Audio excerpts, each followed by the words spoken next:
एक बात से मैं शुरू करता हूं। बाइबल कहती है इजराइल के खिलाफ एक राजा उठा और इजराइलियों को मारने के लिए गया, और इजराइली जो थे वो परमेश्वर की कौम थी। और बाइबल कहती है जैसे ही इजराइल के सामने वो लड़ने के लिए गया वो हारने लग गया। और जब वो हारने लग गया उस राजा ने क्या किया, अपना बड़ा बेटा लिया और कुर्बान कर दिया अपने देवता के सामने। और बाइबल कहती है इजराइल पर बड़ा ही प्रकोप हुआ और इजराइल हारने लगा। मुझे ये बात कभी समझ नहीं आई कि ऐसा कैसे हो सकता है कि एक शैतानी व्यक्ति शैतान को, क्योंकि जो शैतान था वो इंसान की बलि लेता है और कोई धरती पर इंसान की बलि नहीं लेता, लेकिन जैसे ही उसने इंसान की बलि ली और बाइबल कहती है कि वो इजराइल हारने लगा। क्यों इजराइल हारने लगा? अगर परमेश्वर इजराइल के साथ था तो शैतान का काम सफल कैसे हो सकता है? उसमें परमेश्वर हमें एक सीखने के लिए चीज बोल रहे हैं। आपका वैरी, आपका दुश्मन आपसे ज्यादा समर्पित अगर होकर चले, परमेश्वर के सामने उन्होंने एक भी कुर्बानी नहीं दी, लेकिन उनका जो वैरी था वो अपने बेटे की कुर्बानी दे गया। परमेश्वर इस बात से गुस्सा था इजराइल के ऊपर से कि तुम्हारे दुश्मन को कुर्बानी का बोने का अर्थ मालूम है, लेकिन जो मेरी प्रजा है इनको कुर्बानी का बोने का अर्थ मालूम नहीं अभी तक। और बाइबल कहती वो हारने लगे और बड़ी सोच में पड़ गए कि अगर परमेश्वर हमारे साथ है तो शैतान हमारे ऊपर अटैक क्यों कर सकता है, वो हमारे ऊपर कब्जा कैसे कर सकता है, वो हमारे ऊपर सफल कैसे हो सकता है। जब मैं छुटकारे की आपसे बात करता हूं तो ये बात ध्यान में रखो कि छुटकारा सिर्फ परमेश्वर के ऊपर निर्भर नहीं करता। ये 50-50 की गेम है, जहां 50% आपका और 50% परमेश्वर का होगा। इसलिए बाइबल कहती परमेश्वर ने कहा तुम परमेश्वर के यीशु मसीह के सहकर्मी हो। तुम्हें नौकर नहीं बोला गया, उसने कहा तुम प्रभु यीशु मसीह के सहकर्मी हो, तुम उसके साथ मिलकर कार्य करते हो।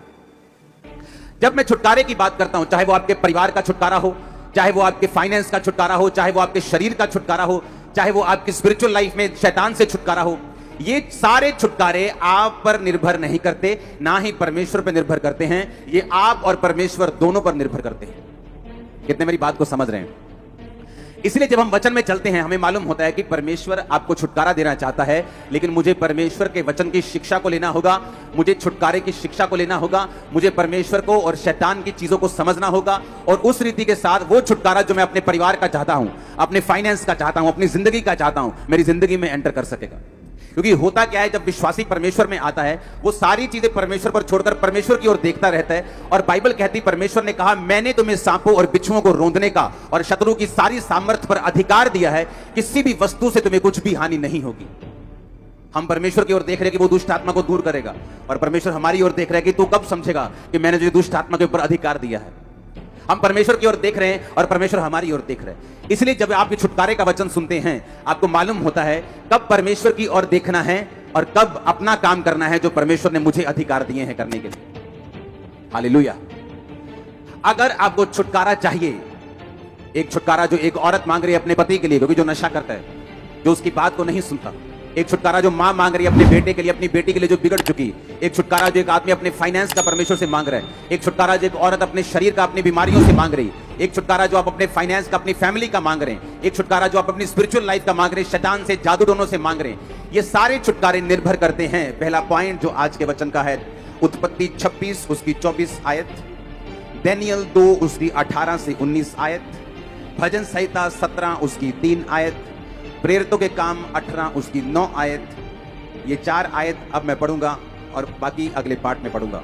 उत्पत्ति 26 उसकी 24 आयत लिखा, उसी दिन यहोवा ने रात को उसे दर्शन देकर कहा मैं तेरे पिता अब्राहम का परमेश्वर हूं, मत डर क्योंकि मैं तेरे साथ हूं और मैं अपने दास अब्राहम के कारण तुझे आशीष दूंगा और तेरा वंश बढ़ाऊंगा।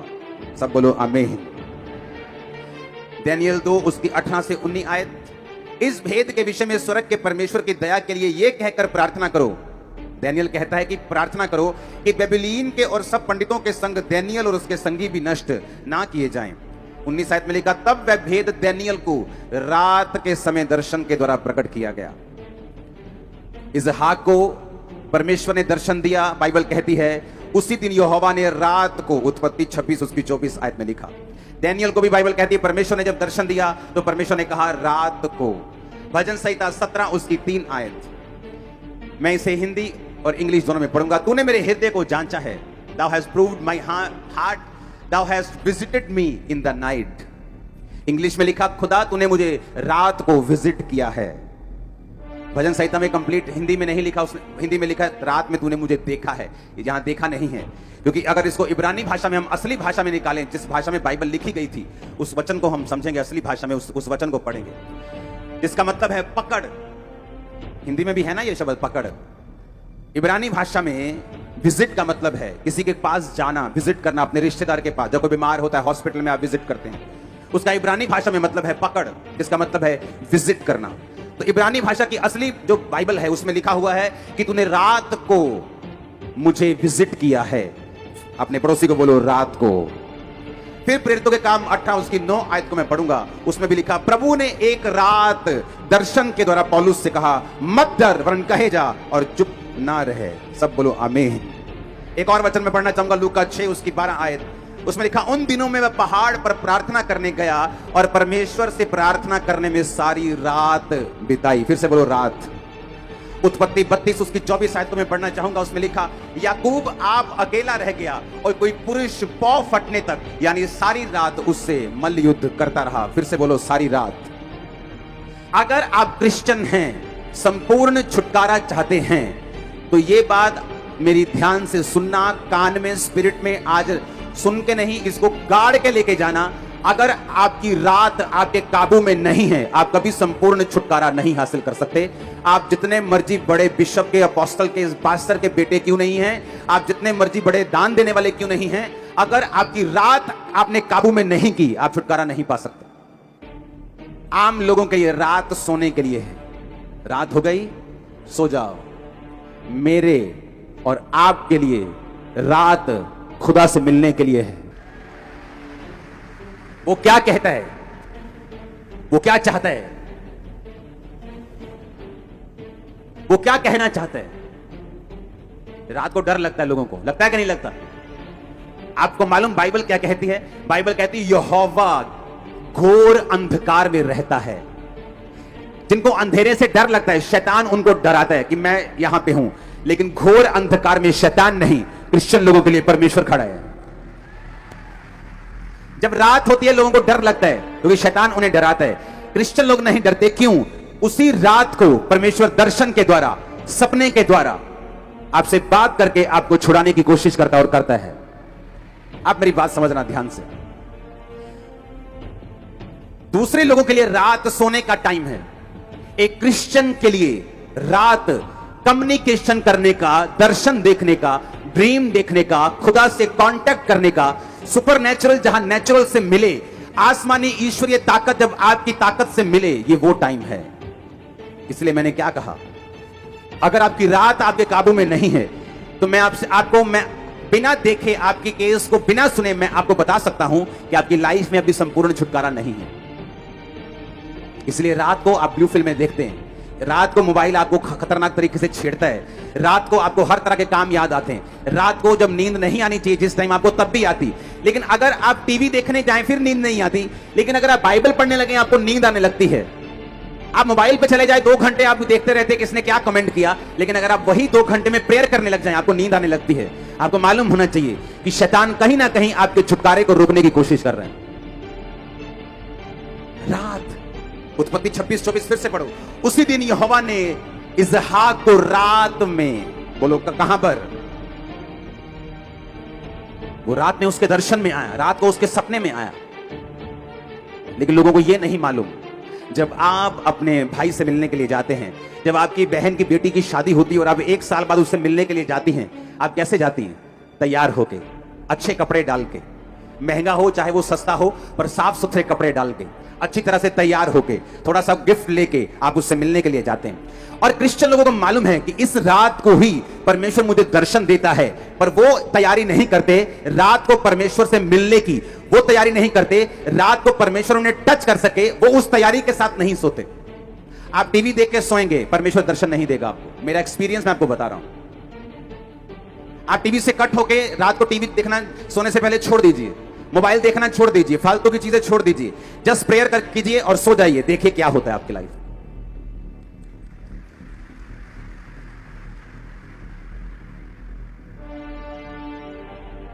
जब मैं इंडिया से बाहर था 21 दिनों के लिए और रोज प्रेयर में, कोई व्हाट्सएप नहीं था तब, फोन पे इंटरनेट नहीं था, फोन सिंपल वाले होते थे, छोटा सा कैमरा होता था फोन में, कभी फोटो खींचने वाला, तब की बात मैं कर रहा हूं, तब इतने बड़े बड़े स्मार्टफोन नहीं थे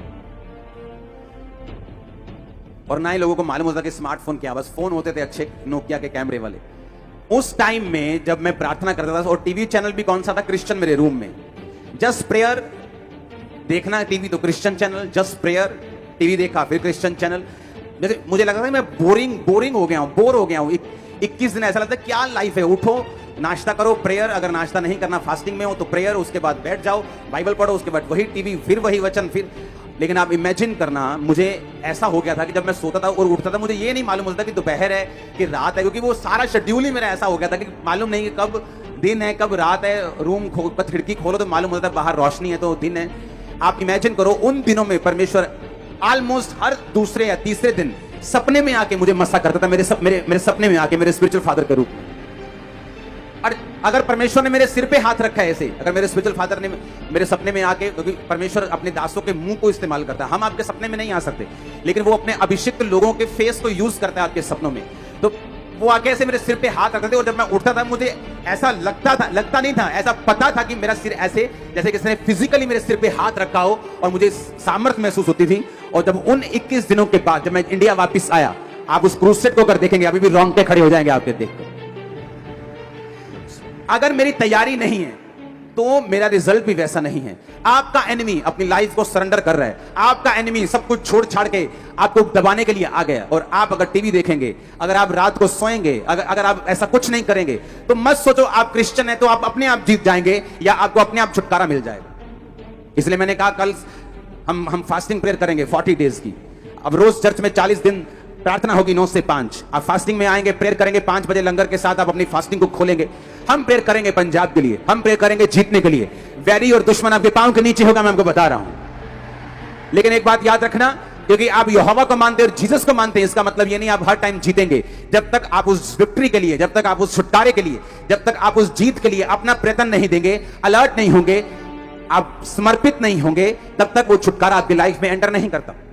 अगर आपकी नाइट लाइफ आपके काबू में नहीं है, मेरा परिवार जानता है रात को मैं कहां होता हूं, मैं अपने प्रेयर रूम में जाता ही जाता हूं। अपनी प्रेयर करके मुझे वापस आना है, वो नाइट 11 बजे हो, वो 12 हो, वो 1 हो, वो 2 हो, लेकिन उस नाइट में मुझे प्रेयर करनी है। ये मेरी शुरू से आदत रही, जब से मैं मसीह में आया हूं। मुझे आज 18 साल हो गए, बैप्टिज्म डे है मेरा आज, 18 साल हो गए मुझे बैप्टिज्म लिए। तो मुझे मालूम है कि मुझे नाइट प्रेयर में जाना है। ये मेरी लाइफ का हिस्सा बन चुका है, ये मेरी लाइफ का एक अटूट हिस्सा बन चुका है। मैं एफर्टलेस हूं इस चीज में कि मुझे नाइट प्रेयर करनी है। मैं एफर्टलेस हूं कि मुझे मॉर्निंग अपनी पर्सनल प्रेयर करनी है। पर्सनल प्रेयर के पहले कोई काम मुझे पसंद नहीं। आप जितना मर्जी इंपॉर्टेंट इशू लेके आओ मेरे पास, लेकिन जब तक मैंने अपनी पर्सनल प्रेयर कंप्लीट नहीं की, ना तो मैं लोगों से मिलना चाहता हूं, ना मैं अपनी फैमिली से बात करके खुश हूं। मुझे पहले अपनी पर्सनल प्रेयर करनी है, उसके बाद मैं आऊंगा और बाकी सारे काम करूंगा। ये मेरी लाइफ है। मुझे मालूम है कि परमेश्वर ने मुझे छुटकारा दिया है, कैसे दिया है ये भी मुझे पता है, अब कैसे वो बना रहेगा ये भी मुझे पता है, और छुटकारा जो मुझे चाहिए मुझे कैसे मिलेगा ये भी मुझे पता है। और यीशु मसीह के नाम में आज से आपकी लाइफ प्रेयरफुल, आज से आपकी लाइफ समर्पित, आज से आपकी लाइफ पापों से रहित। आमीन। चाहे तो ये फायर आपकी बॉडीज में, हड्डियों में, ब्लड में जाए। Hallelujah, hallelujah. कई लोगों को आज छुटकारे की जरूरत नहीं होती, उन्हें लगता है कि मेरी बॉडी भी ठीक है, मेरा परिवार भी ठीक है। लेकिन अगर आपको बाइबल कहती है अगर तू स्थिर है, अगर तू खड़ा है, तो चौकस रहना कहीं तू गिर ना जाए, क्योंकि आगे शैतान भला नहीं है, वो अच्छे लोगों पे अटैक करना चाहता है, वो आपकी सेहत पे, आपके फाइनेंस पे अटैक करना चाहता है। अगर कोई खड़ा है आराम से बोलता है, मुझे लगता है कि मुझे इन चीजों की जरूरत नहीं, मुझे नाइट में सब कुछ ठीक है मेरा। अगर आपका सब कुछ ठीक है तो शैतान ये चाहता है कि फ्यूचर में वो ठीक ना रहे। लोग अपनी स्टोरी सुनाते हैं, मैं बड़ा अच्छा था, मेरा फाइनेंस बड़ा अच्छा था, लेकिन ये फलानी चीज हो गई, उसके बाद मैं डाउन हो गया। लोग बोलते थे कोविड के टाइम जब लॉकडाउन लगा, आप देखते हैं चर्चेस कैसे चलते हैं, आप देखते हैं जब लोग नहीं आते, हम देखते हैं कौन खड़ा रहता है। हमने लाइफ में इतनी चैरिटी नहीं की जितनी कोविड के टाइम में चैरिटी की। लाइफ में कभी रोज लाखों रुपए का सामान आता था, रोज, एवरी डे।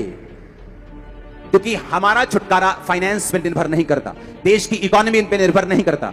हमारा छुटकारा निर्भर करता है कि हम परमेश्वर के वचन को किस रीति से जानते हैं। आमीन। बाइबल कहती पौलुस और सिलास को पकड़ के लेके कहते यीशु मसीह का प्रचार करते हैं ये लोग, पकड़ लो इनको, ये हीलिंग का पाखंड करते हैं, पकड़ लो। बाइबल कहती उन्हें पकड़ लिया। बाइबल कहती आधी रात में, आधी रात, मिडनाइट का मतलब 12 बजे, 11-12 बजे पौलुस और सिलास उठे और जोर जोर से वर्शिप करने लगे। और उनके पांव जो थे वो लकड़ी में कील के साथ ठोके हुए थे, और वो वर्शिप कर रहे थे। और कैदी देख रहे थे और सुन रहे थे। कैदी सोच रहे थे शायद इनको मार जरा पड़ गई है, थोड़े मेंटल असर हो गया इन पे, थोड़ा अटैक हो गया ना दिमाग पे, तो शायद थोड़ा घबरा गए ये लोग। और बाइबल कहती आधी रात जब वो आराधना कर रहे थे, उस जेल की नींव हिली, स्वर्गदूत आए, बंधन खुले, परमेश्वर ने उसी रात उन्हें आजाद कर दिया। आप क्रिश्चियन हैं, मेक श्योर आपको नाइट की वैल्यू मालूम हो। हालेलुया। मेक श्योर मैंने कहा आपकी नाइट की वैल्यू मालूम हो। आमीन। क्योंकि दूसरे लोगों के लिए नाइट का मतलब है मस्ती, नाइट का मतलब है सोना, नाइट का मतलब है अपने शरीर को आराम देना, लेकिन हमारे लिए वो मकसद अलग है। नाइट का मतलब है खुदा के साथ कम्युनिकेट करना, उसके साथ बात करना, उसके दर्शनों को लेना, उसकी आवाज को सुनना, स्ट्रेटेजी को लेना जो परमेश्वर ने आपके लिए रखी हुई है, और उसकी बरकत को लेना। कब सुलेमान ने बुद्धि पाई बताओ मेरे को? हाँ, रात को। असली रात को के सपने में? सपने में उसने कुर्बानियां चढ़ाई इतनी कि परमेश्वर खुश हो गया। परमेश्वर रात को आए, बोले सुलेमान क्या चाहिए? सपने में बात कर रहा है परमेश्वर से। सपने में आदमी बात कैसे कर सकता है? मेरे को ये बात बताओ। परमेश्वर अगर सपने में आके आपसे पूछे तो आप बात कैसे कर सकते हैं? अगर आप सोने से पहले तैयारी करें तो आप सपने में बात कर सकते हैं, लेकिन सोने से पहले तो लड़कियां याद करके तुम सोते हो कि किसको टक्कर मारी आज, किसको नहीं मारी, किसको देखा है, किसको नहीं देखा, किसके साथ चैटिंग की है, किसके साथ रह गई है, किसने आंख में टक्का किया, किसने नहीं किया। तो सपने में परमेश्वर बात क्या करेगा तुमसे? सपने में परमेश्वर बात करेगा अगर तुम रेडी हो। सुलेमान रेडी होकर सोया कि मैं इतनी बड़ी प्रजा का न्याय कैसे करूंगा? लाखों लोग हैं मेरे सामने, मुझसे उम्र में ज्यादा हैं, मैं इन लोगों के साथ बात कैसे करूंगा? हे परमेश्वर दया कर, दया कर, दया कर, दया कर, दया कर, कर, कर, कर सो गया। आप प्रेयर में सोएंगे, आप फास्टिंग में सोएंगे, आप मेडिटेशन में सोएंगे, आप यीशु मसीह के लहू को याद करते करते सोएंगे, जिंदगियां बदल देगा वो आपके परिवारों। लेकिन अगर हमारा सोना सही नहीं है, क्योंकि आपके शरीर को रेस्ट की जरूरत है। लेकिन आज जो विषय में आपसे बात कर रहा हूं, मैं कह रहा हूं क्या आप तैयार हैं? रात को सुनो मेरी बात, दानियेल 2 उसकी 19 आए, वे भेद दानियेल को रात के समय, फिर से बोलो रात के समय। भजन संहिता 17 उसकी 3 आयत, Thou hast proved my heart, तूने मेरे हृदय को जांचा है। Thou hast visited me, तूने रात को मुझे कहा क्या किया है? विजिट किया है। कब किया है? रात को। हिंदी में लिखा तूने मुझे देखा है, हम इंग्लिश बोलते हिंदी दोनों छोड़ दो, इब्रानी भाषा में लिखा तूने रात को मुझे पकड़ यानी देखा है, विजिट किया है। इब्रानी भाषा में लिखा तूने रात को मुझे विजिट किया है। प्रेरितों के काम 18-19, परमेश्वर ने एक रात दर्शन में, एक रात, पौलुस से भी परमेश्वर रात को बात कर रहा है। लूका 6:12 यीशु मसीह बाइबल कहते हैं कि प्रार्थना करने के लिए पहाड़ पर गए और सारी रात प्रार्थना की। मत्ती 32 उसकी 24 आयत, याकूब अकेला रह गया और सारी रात प्रार्थना की और मल्ल युद्ध किया यानी प्रार्थना की। अब मुझे यह बात समझनी है कि नाइट नॉन क्रिश्चियंस के लिए अलग हो सकती है, पर फॉर क्रिश्चियन नाइट का मतलब है एक ऐसा टाइम जब आप अपने कर्ता से, आप अपने बनाने वाले से, आप अपने प्रेम करने वाले से, आपके लिए जिसने कुर्बानी दी, जो आपका परमेश्वर है, आप उससे बात कर सकते हैं उस रात को। कम्युनिकेशन पॉइंट है वो, कम्युनिकेशन टाइम है वो। रात वो समय है जब सुपरनैचुरल नेचुरल से मिलता है, जब ईश्वरीय शक्ति आपकी बॉडी के ऊपर उतरती है। आपको मालूम होता है, मैंने ऐसे गवाहियां देखी, संडे चर्च में आते, थर्सडे चर्च में आते हैं, प्रार्थना रिसीव किया, आमीन कहा, और रात को जब अपने घर में गए, सपना आया कि आप मेरे सपने में आया, आपने लेहन, मैंने थोड़ी लेहन किया सपने, मैं तो अपने घर में हूं, वो स्वर्गदूत है, मेरे सपने में लेहन किया। और जब मैं सुबह उठी, मैं प्रेग्नेंट थी, मैं पेट से हील था, मैं ब्रेन में हील था। ये क्या था? ये कम्युनिकेशन था रात के समय जो परमेश्वर ने आपके साथ किया। मेक श्योर कि नाइट लाइफ आपकी बेस्ट हो। लोग नाइट बोलते हैं, गोवा चलते हैं, वहां नाइट लाइफ अच्छी है, वहां डिस्को जाएंगे, वहां डांस करेंगे, बार में जाएंगे। आपकी नाइट लाइफ कैसी है? नाइट में आपको प्रेयर करनी है। एक समय रखना है जब रात में आप प्रार्थना करने के लिए 1 घंटा चाहे जरूर उठें। एक समय रखना है कि प्रार्थना जब आपको सोने के लिए जाना है तो उससे कुछ देर पहले आप टीवी मोबाइल से दूर होकर आप प्रेयर करें फैमिली के साथ, उसके बाद आप जाएं। मैं आपको बता रहा हूं चंद दिनों में ही आपकी लाइफ चेंज होना, मोड़ लेना, छुटकारे में एंटर करना शुरू कर देगी। हालेलुया।